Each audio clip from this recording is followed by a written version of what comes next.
Good day.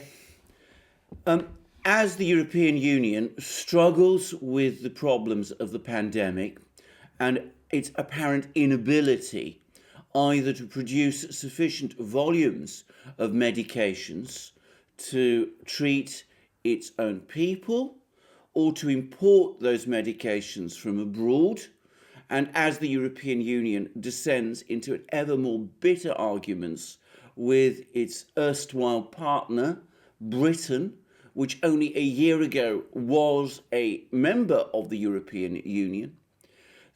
Union turns inevitably and unavoidably to the only two countries which are apparently in a position to help. I refer, of course, to the United States and Russia. Ursula von der Leyen, the the President of the EU Commission, on 5th March 2021, telephoned and had a conversation with US President Joseph Biden. You'll find the White House's readout of this conversation below. I would add there's been a distinct pattern of President Biden, not speaking to world leaders over the telephone, and conversations being conducted in his stead by Vice President Kamala Harris. But this conversation with von der Leyen was one which Biden undertook himself. The readout is not very clear as to precisely what was discussed, but an article in the Financial Times makes it clear that in fact the primary topic of discussion was the import by the EU of the AstraZeneca product from the United States. This is an extraordinary humiliation for the EU. The EU initially spurned the AstraZeneca product after they discovered that it wasn't being produced in Europe itself in sufficient quantities. They put enormous pressure on AstraZeneca, which I've discussed in previous programs. And of course, they entered into an extraordinary row with Britain, where the AstraZeneca product was developed. Along the way, they also criticized the AstraZeneca product itself.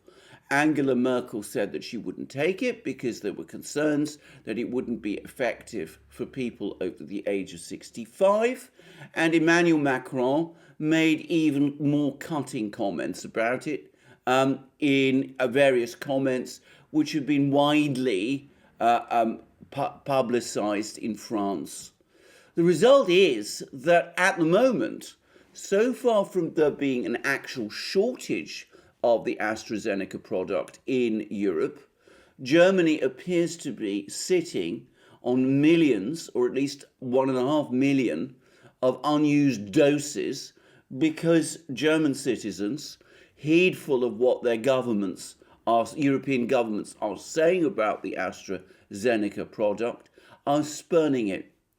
Nonetheless, the reality is that it is one of the cheaper and more available products of this nature available, with Britain apparently unwilling and unable to provide more and refusing to compromise its own program by providing the EU with a share of the products that are earmarked for British users. The European Union has had no alternative but to turn to the United States and to President Biden in particular, and to try to get President Biden to agree to the supply of more of this product from the stocks that exist of it in the United States.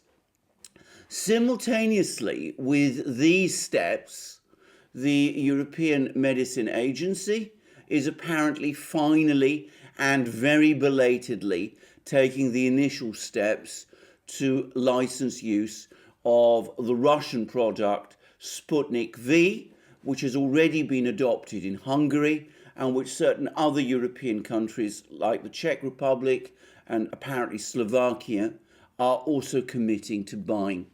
In that particular case, I suspect it is more than anything else force majeure.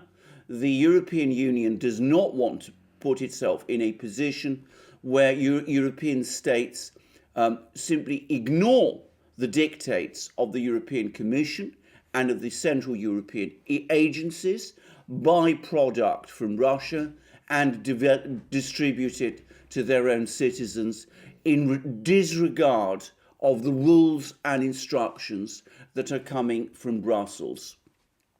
So rather than find itself in that position, the European Union has been obliged to do what in truth it should have done weeks ago, which is to license the use of Sputnik V and to allow its use and import into the European Union, where it can be distributed to the people who want it or need it.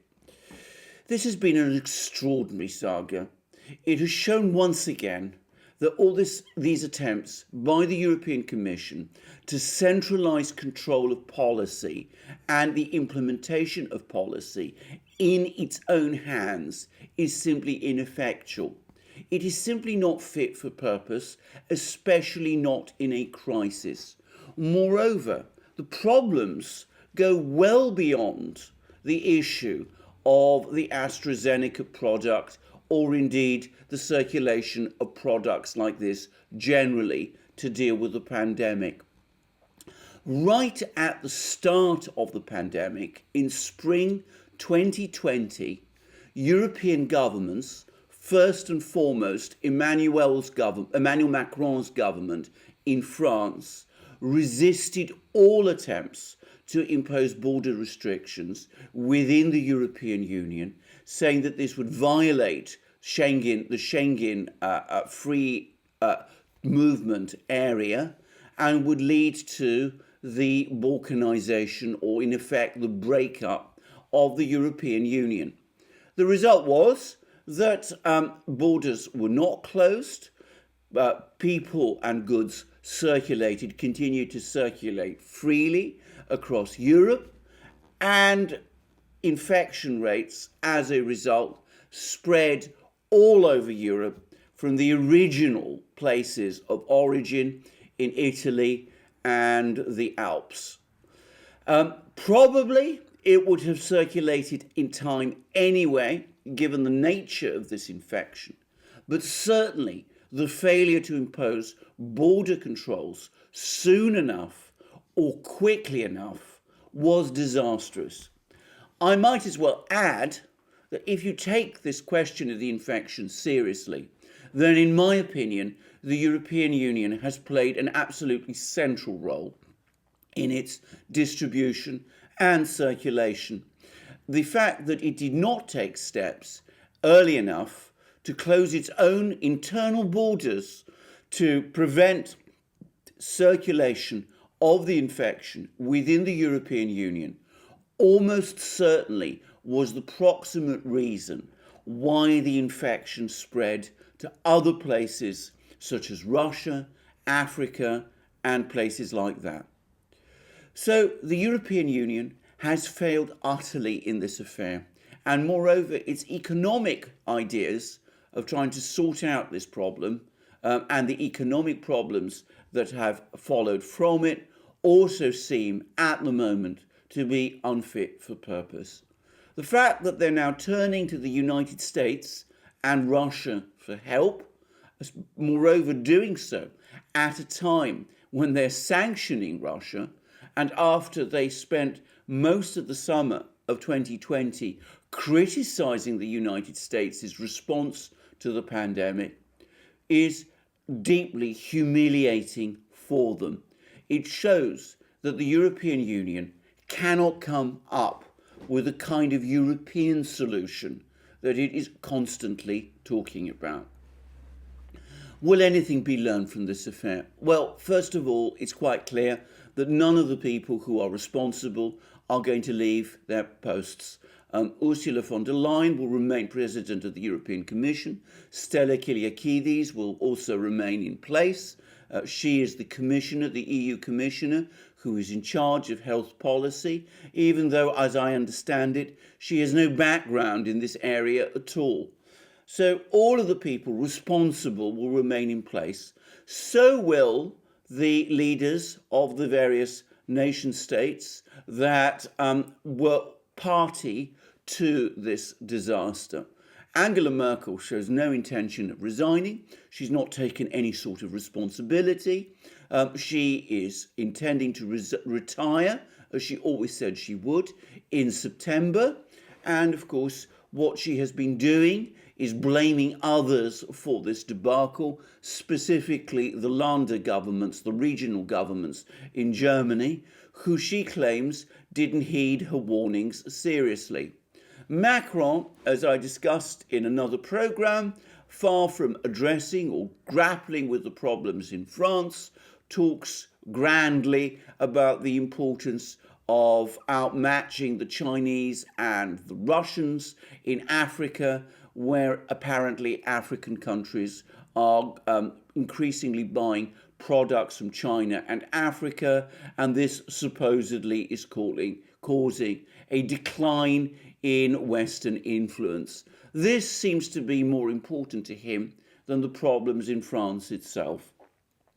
Italy is in a political crisis, but the person who seems to be emerging on top at the moment is Mario Draghi, who is the former chairman of the European Central Bank, the person who supposedly saved the euro during the great financial crisis of a decade ago, and who is, of course, a committed and dedicated Europeanist and former European bureaucrat. In Spain, the other leading country of the EU, there's been more ructions and protests, but the Spanish government at the moment continues to be deeply committed to supporting the European Union, and despite the economic problems that exist there, there is no sign of any real change of direction or of policy in Spain. Moreover, within European Union states, all attempts by dissident voices or political voices to try to challenge this status quo are facing enormous problems and are being beaten back.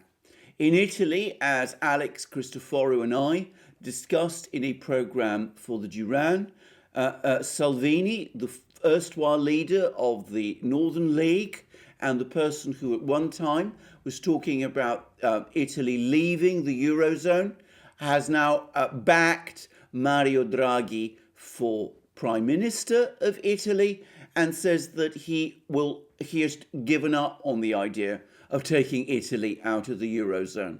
The same, to some extent, is happening with Marine Le Pen in France.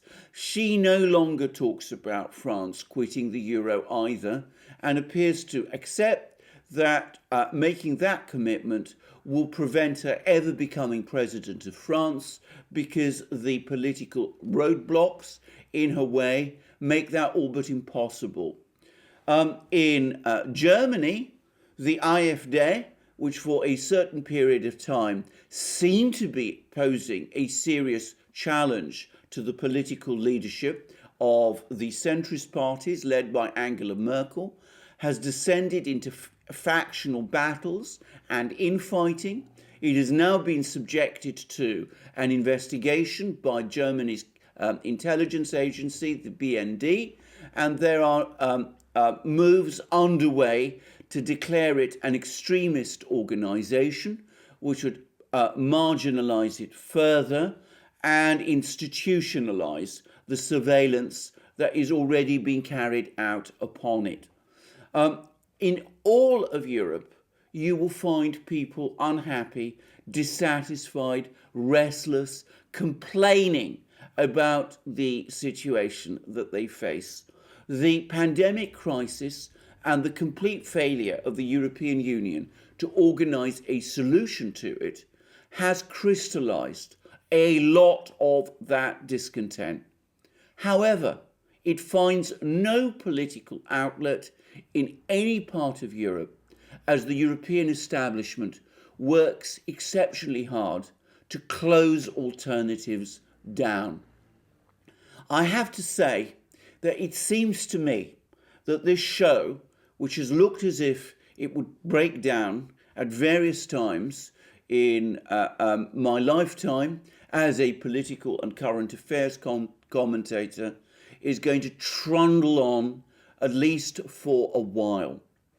Doing so, however, whilst the European Union remains as dysfunctional and at the same time as over-ambitious as it is, staffed by people like Ursula von der Leyen and Stella Kyriakides, and indeed Christine Lagarde at the European Central Bank, who are obviously incapable of performing even the most basic functions, is ultimately a recipe in the short term for further stagnation and ultimately for breakdown and disaster. The question is not whether, but when. When, that day, it looks as if it's going to be postponed again. But postponing the inevitable only means that when the breakdown comes, it will be more disruptive, more chaotic, more difficult for people than it would have been otherwise. Thank you for joining me on this program. I look forward to you joining me in future programs on this channel and on our other channels at the Duran, where I do programs with my colleague and friend, Alex Christoforou. Please also look up Alex's channel and the new channel we've just set up, where we show the interactions we have with some of our viewers during our live streams. Also, please look us up on our other platforms, BitChute, Library, Rumble, and especially Odyssey, which is, we understand and we've come to the view, is a really exemplary and outstanding platform, which perhaps isn't getting the full attention that it merits. Please also support us if you wish and if you can through PayPal, Patreon, and Subscribestar. You find links to all of these, by the way, under this video. You can also support us by sending us Bitcoin or whatever other currency you prefer. And last but not least, check out our shop. Look up the amazing things you will find there. Our wonderful Duran magic mugs with the flags of various countries. This is Australia. Our amazing hoodies, like the one I'm wearing now. Our t-shirts, all 100% cotton, long-sleeved and short-sleeved, with the flags of many countries, and our hats also with our flags. You will also with the flags of countries. You will find the United Kingdom on this one. You will find the flags of other countries on many of the others. And I look forward to you joining me on my next program, and have a wonderful day, and be well until then. Thank you very much.